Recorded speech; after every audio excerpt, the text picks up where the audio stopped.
Hey everyone, I thought I'd make a quick video just to summarize my experience with the Pixel 5 after having it for 3 days. So in Australia, the Pixel 5 was released on the 15th of October.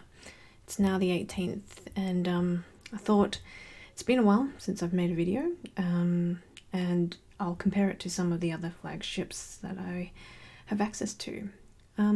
So just starting off with perhaps some of the things that have either disappointed me or have not been so great. So we'll start off with some of the negatives.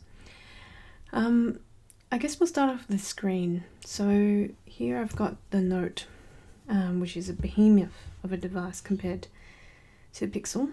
But the screen is not quite as crisp as one would expect with the specs of the Pixel 5. It's a HD, I think 1080p display compared to the likes of a 4K display that you can get on the Note.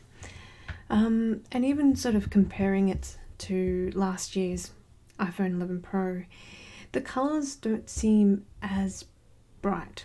Now, obviously this is to do with brightness as well, so I can sort of try and juggle here, but I'll increase the brightness to max on both devices.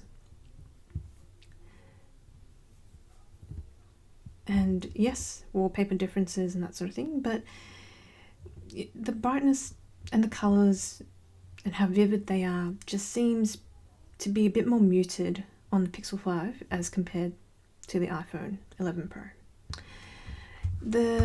So that's with regards to colours, but also with regards to brightness. So I find myself having to increase the brightness of this device to about this point. I don't know what that point is. That's like 80%, I guess, for me to be able to use the device, and that's compared to my Note, which is about halfway, and that seems okay to me. Now, maybe that comparison's not so great because of the differences in wallpaper, and I've turned on airplane mode, so I can't access the internet, but it's definitely not as bright as other phones can achieve. So that's pretty much with the display. It's most definitely an adequate display, and I'm grateful for the 90 Hz, but in terms of brightness and how vivid the colours get, this is where I think the Pixel does fall behind compared to its competitors. With regards to haptic feedback, so I've had the opportunity to own the Pixel 4, Pixel 3a, 3a XL, and Pixel phones generally have pretty good haptic feedback, but this is the first time that I think the Pixel haptic feedback is not as great as what it used to be. I'm not quite sure how I can show this, aside from maybe if I were to type something, and you probably can't really hear that. But even then, that's not a great test, because in the keyboard settings you can change how strong you'd like the haptics, but it's just not as a short, sharp haptic feedback like previous Pixel devices. I think in terms of haptic feedback, Samsung had always sort of lagged behind iPhones and Pixels, but with the Galaxy Note 20 Ultra, the haptic feedback is quite good. It's not as crisp, but it's got its own characteristics. So when you slide on the menu, and if there was a toggle menu, so to speak, you can actually, it feels as though you're sliding across something, and that's quite a nice character that it brings. So Samsung's catching up, and I think the Pixel is falling behind with regards to haptic feedback. With the RAM, so I can't remember specs off the top of my head, but I do find that apps are refreshing more often on the Pixel 5 than on my other devices, particularly when I try to change apps. So Instagram is a common culprit for this. It'll just refresh and go straight to the top, irrespective of sort of how many apps I have in the background, which is a little bit frustrating, but not the end of the world. selfies. So because the selfie camera is now to the punch hole on the left corner, I find that you sort of have to move the phone a little bit to the right to frame yourself in a selfie, particularly in videos. I've had the S10e, which also had the same sort of punch hole selfie camera to the top left corner, but I'm not quite sure whether it's because it's a wide angle selfie camera there. I didn't find myself having to compensate by moving the phone to the right as often as I do with the Pixel 5. I really like punch hole cameras. I don't have a problem with it whatsoever. I think it looks smart. I prefer it to sort of the chins that you get, like on this. So it itself is not an issue to me, but in terms of selfies, I think you do need to get used to just moving the phone to the right just a little bit. The video quality is nice. It's definitely improved compared to previous Pixels, but unfortunately still nowhere as good as video on an iPhone. And it's a bit of a battle between these two in terms of video filming quality, but maybe even the Note 20 Ultra is a little bit better. It's hard to tell. It's a close one, and I don't think it's worth sort of consideration if you're planning between either the Note 20 Ultra or the Pixel 5. This year's Pixel 5 is made of aluminium, and I was pretty excited when I saw that because I quite like plastic phones, but I also love the feel of cold steel in my hands in the morning, and that's what the iPhone provides. It's quite hefty. You feel the metal. In this one, it's aluminium, but I have to say, if I hadn't known that, I would have thought it was plastic. It's pretty light. It's not as grippy as like the sandstone covers that a lot of people are comparing this to from OnePlus, but the best way I can describe it, it feels like recycled products, and I guess for the climate conscious, that's great, but for my electronic devices, I sort of like a bit more metal. I like it to be a bit more robust in my hand than the Pixel 5 has provided. The next thing I don't really particularly like, and this is very, very superficial, but I guess it says a lot about the user experience, is the live wallpapers available this year. So I'll just quickly show you them. I really like Pixel live wallpapers. This year though, I don't know, rocks stacked up on one another. Not that exciting, to be honest. It's really superficial and I shouldn't really complain about it, but I can't help myself. And I think it's because the bar was set really high in previous Pixel devices where they did have really cool wallpapers, but this year, like, it's live wallpapers, but not really. I'll show you this. I don't know, I can't see it moving, can you? Not really. You get that cool effect of like zooming in and zooming out when you go into the menu, but that's about it. Not a very exciting year in terms of live wallpapers. Speakers. So I won't be showing the speakers because I don't think I have the right audio equipment to really compare. But I sort of agree with what people are saying in that the speakers this year don't seem that great. It's got a great bottom firing speaker. The top one is under the screen. It doesn't sound as full-bodied. And I've only had this for 3 days. I haven't received many phone calls because I'm in lockdown and in study exam mode. So not many people are calling me. So I can't really test that just yet. But my guess is that I'm going to have to press this phone against my ear to really hear the speakers, which is a bit of a shame because, you know, a phone's a phone, you want to make phone calls.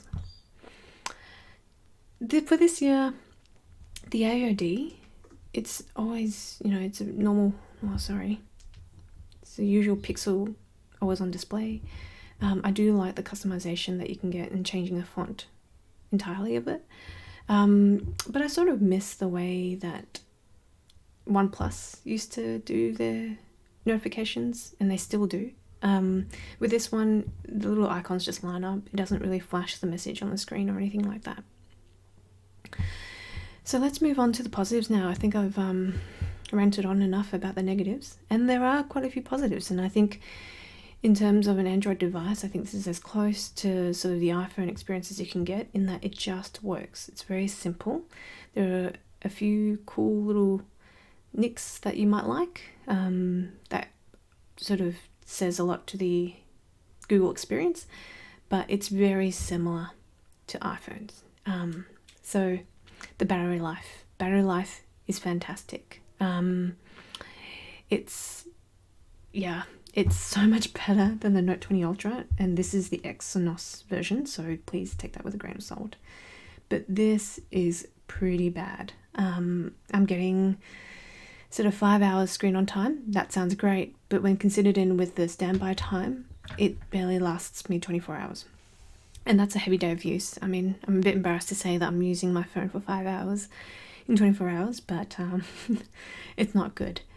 This phone, however, it's about 6 to 8 hours screen on time, and even the standby time is pretty fantastic. You won't have any problems with battery life. It's better than the Pixel 3a XL, and that was a battery behemoth. Much better than Pixel 4, so thank you Google for taking that and improving it.